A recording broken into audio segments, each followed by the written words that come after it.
오늘 우리에게 주신 하나님 말씀은 구약성경 에스겔 11장 14절로 20절 말씀입니다.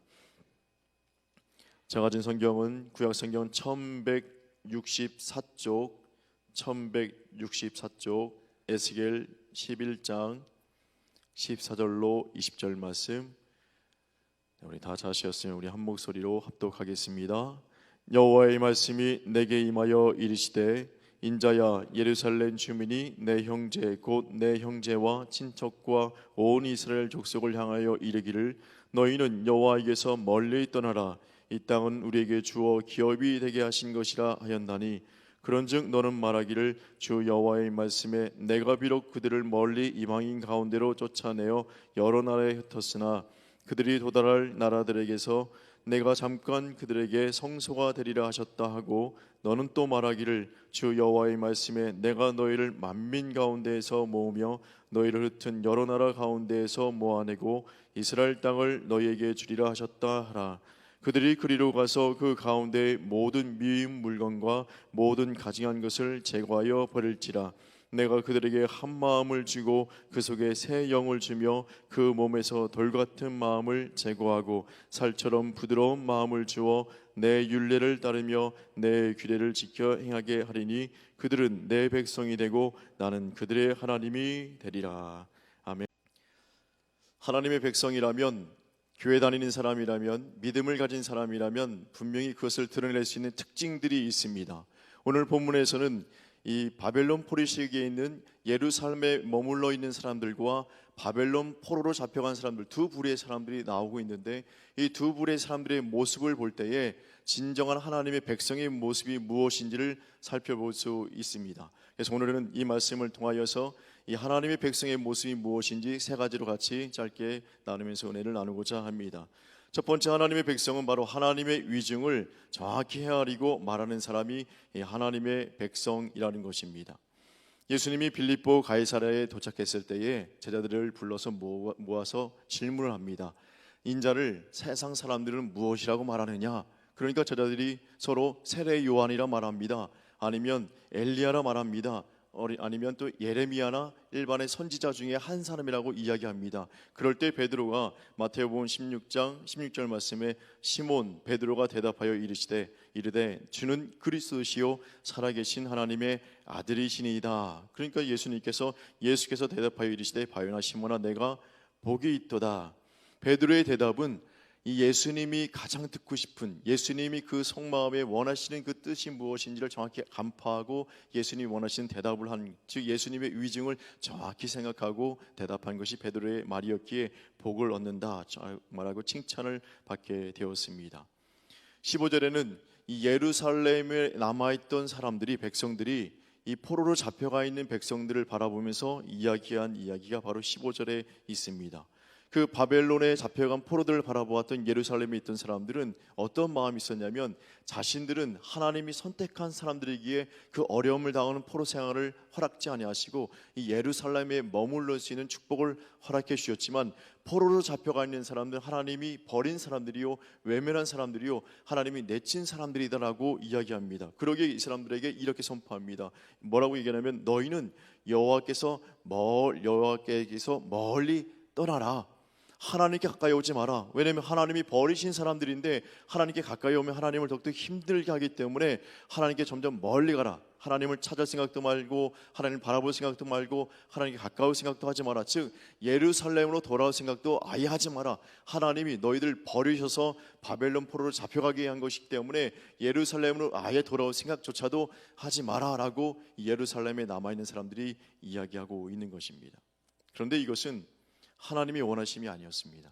하나님의 진정한 뜻은 그들을 회복시키시고 다시 모아서 들이시는 일이시고 그들을 다시 예루살렘 땅으로 모아 오시는 것이 하나님의 위증이었습니다. 이 예루살렘에 있던 사람들은 하나님의 위증과는 정반대의 모습으로 자신들의 이야기를 하고 있는 것이죠. 즉 하나님의 생각, 하나님의 또한 원하시는 것처럼 자신들이 이야기하고 있는 것입니다. 결코 하나님의 이중이 아니었다는 것입니다. 우리는 살아가는 순간순간마다 하나님이 원하심이 무엇인지를 정확히 파악하고 이야기하는 진리의 말을 할 수 있는 사람들이 되어야 될 줄로 믿습니다. 지금 이 시대는 너무나 혼란스러운 시대에 살고 있습니다.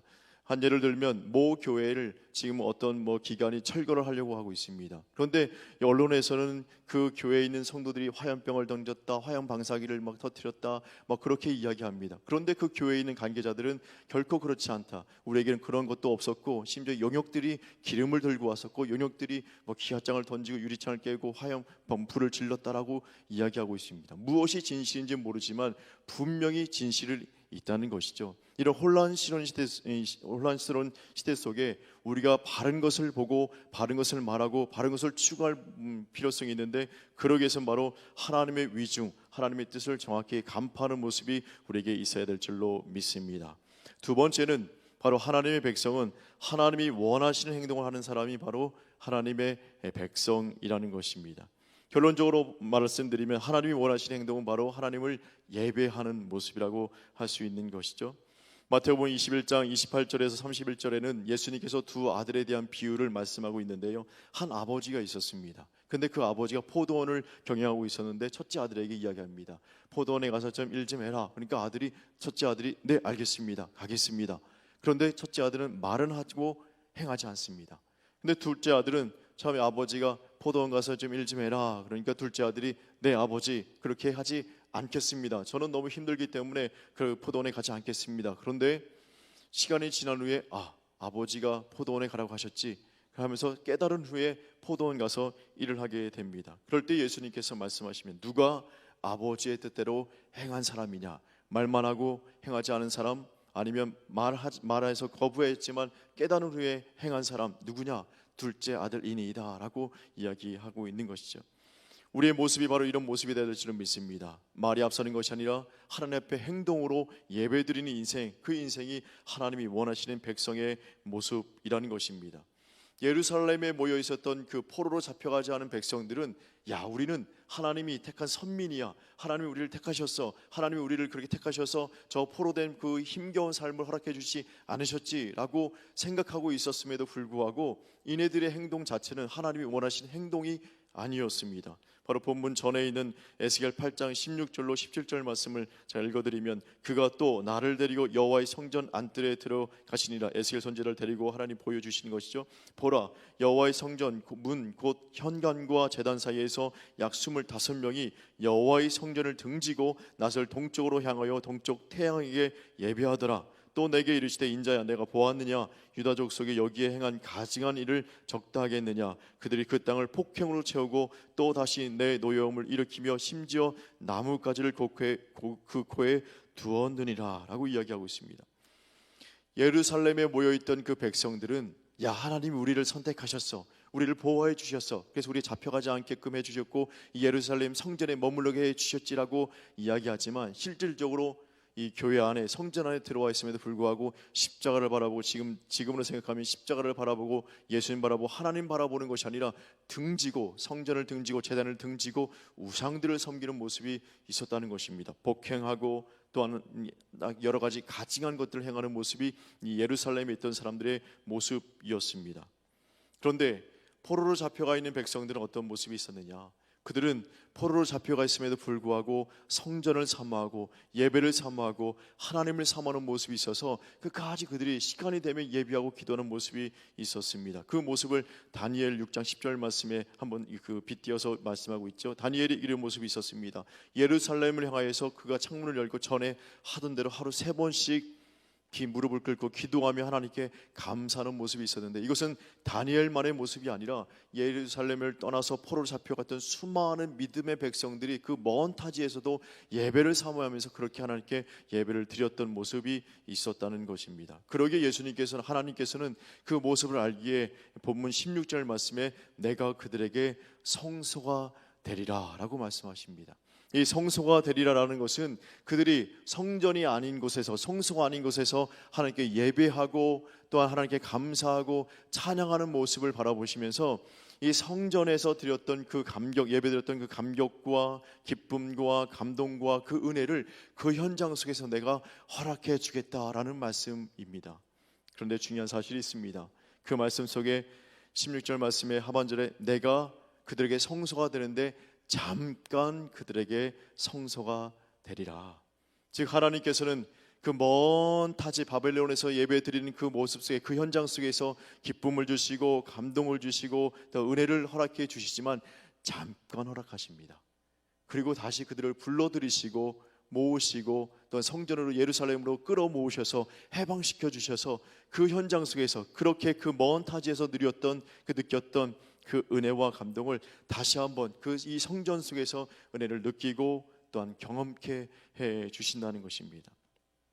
우리는 지금 코로나 시대에 살고 있습니다. 그로 인하여서 물론 이제 백신이 지금 백신이 이제는 영국에서 지금 이제는 그것이 승인되었고 미국에서는 내달쯤에 한 3군데서 또 승인이 된다고 하니까 이것도 이제 곧 끝날 텐데요.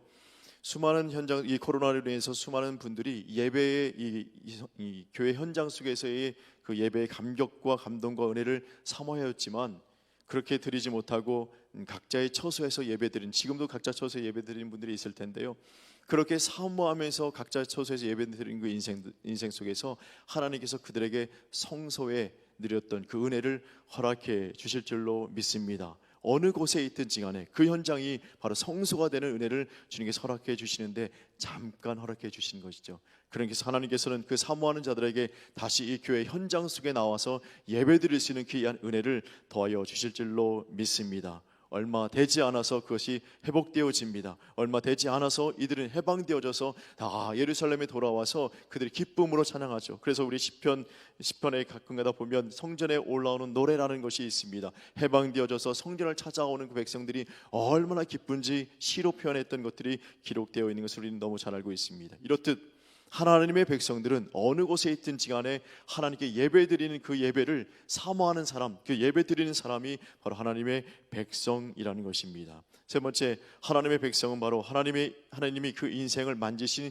흔적이 남아있는 사람이 하나님의 백성이라는 것입니다. 산을 가다 보면 깊은 산을 들어가다 보면 이 산에 이 오솔길이 있습니다. 사람들이 지나다니면서 만든 흔적이라고 할 수 있는 것이죠.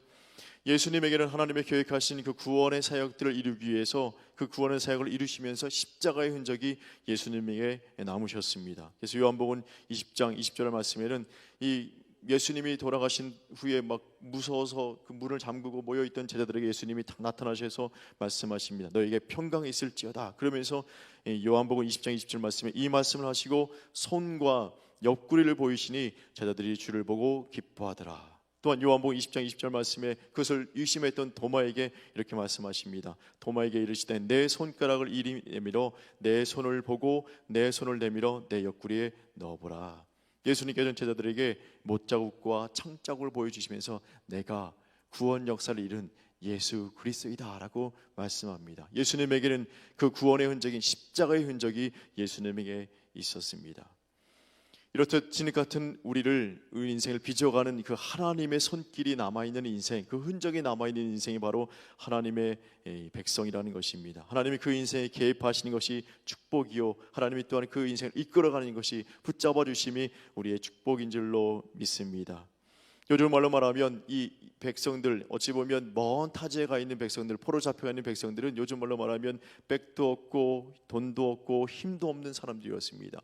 절망과 힘겨움 속에 살아가는 사람들이었죠. 그런데 그들을 하나님의 뜻을 이루는 도구로 삼아주시기 위해서 하나님이 그들에게 손을 대시기 시작하십니다. 그들을 만지기 시작하십니다. 그들에게 하나님의 흔적이 남기 시작합니다. 그것이 바로 오늘 18절, 19절, 20절 말씀에 있는데 제가 그 말씀을 다시 한번 읽어드리면 그들이 그리로 가서 그 가운데 그 모든 미운 불건과 모든 가증한 것을 제거하여 버릴지라. 내가 그들에게 한 마음을 주고 그 속에 새 영을 주며 그 몸에서 돌 같은 마음을 제거하여 살처럼 부드러운 마음을 주어 내 율례를 따르며 내 규례를 지켜 행하게 하리니 그들은 내 백성이 되고 나는 그들의 하나님이 되리라. 그들에게 있어서 버림의 흔적이 있었습니다.